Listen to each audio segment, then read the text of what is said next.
عايزة تعملي تحلية سهلة وبسيطة وسريعة وجميلة وكمان تنفع في الأجواء الشتوية. تعالوا نعمل مع بعض البطاطا بالبشاميل. جميلة قوي وسهلة كده وبسيطة، وفي 5 دقايق تكوني خلصتيها وأولادك هيحبوها جدا وياكلوها. اول حاجه هتجيبي البطاطا بتاعتك تقشريها وتغسليها الاول كويس جدا، وبعد كده تبداي تقشريها. وتجيبي بقى، شوفي انت حابه تعملي الكميه دي بتاعتك انت. هتجيبيها بعد ما تقشريها وتقطعيها بقى كده مكعبات كده يعني متوسطه كده، وتحطي عليها نص كوبايه من السكر، وتحطي عليها كوبايه ميه سخنه. هتحطيها بقى على البوتاجاز لحد كده ما تحسيها استلقت معاكي واستوت كده معاكي. هتطلعيها وتصفيها، تاخدي منها شويه كوبايه ميه زي ما انا واخده كده، عشان هنحطها في البشاميل. وبعد كده هتهرسيها كده بالهراسة او بالشوكة زي المتاع عندك، وبعد كده تنزلي عليها كده بمعلقتين 3 كده من جوز الهند. دي خطوة اختياري، بس انا بنحب جوز الهند فيها، بيخليها طعمها جميل يعني، بيزود طعمها حلاوة طعمها، فاهميني؟ شوفي لو حابة تحطيهم في صينية واحدة تمام، كبيرة عندك تمام. حابة تعمليهم مثلا في طواجن وفي صينية بايركس كده صغيرة، شوفي المتاع عندك ايه تقدري تعملي فيه. هتفرديهم كده الكمية بتاعتك في الصينية بتاعتك او في الطاجن بتاعتك، شوفي اللي يريحك. هتجيبي بقى بعد ما فردتيها بقى خلاص وظبطنا الصواني بتاعتنا، تروحي بقى تجيبي حلة تانية على النار كده، وتنزلي فيها بمعلقتين من السمنة او الزبدة، أو ممكن تحطي سمنة وزيت، تشوفي اللي انت بتاع عندك تقدري تحطيه. تنزلي عليهم برضو زيهم بمعلقتين من الدقيق. انا هنا مكتره الكميه لان انا عامله كميه كبيره، فانا بقولك على ايه، معيار الكميه البسيطه يعني.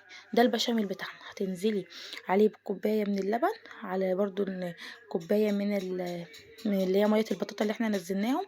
تفضلي تقلبي فيهم كده كويس، وتحطي عليهم بقى السكر ده بتاعك حسب الرغبه، وواحده من الفانيليا، وتفضلي تقلبي كده لحد ما البشاميل بتاعك يبقى يظبط معاكي نفس قوام البشاميل اللي احنا بنعمله عادي للمكرونه. اهو بقى معانا حلو اهو، شفتي؟ كده البشاميل بتاعنا يكون جاهز. تاخديه كده وتنزلي بقى فيه على الطواجن، تحطي طبقه كده كويسه من البشاميل فوق البطاطا على كل الكميه بتاعتك بقى. شوفي لو عامله كلها طواجن، عامله صينيه كبيره او على صينيتين يعني. وبعد كده دي بقى خطوة اختياري بقى، انا بحب احط حتة كده من اللي هي السمنة البلدي. هتزود يعني، بتخلي ريحة طعمها احلى، وبتخلي ريحتها جميلة اوي تقلب الدنيا.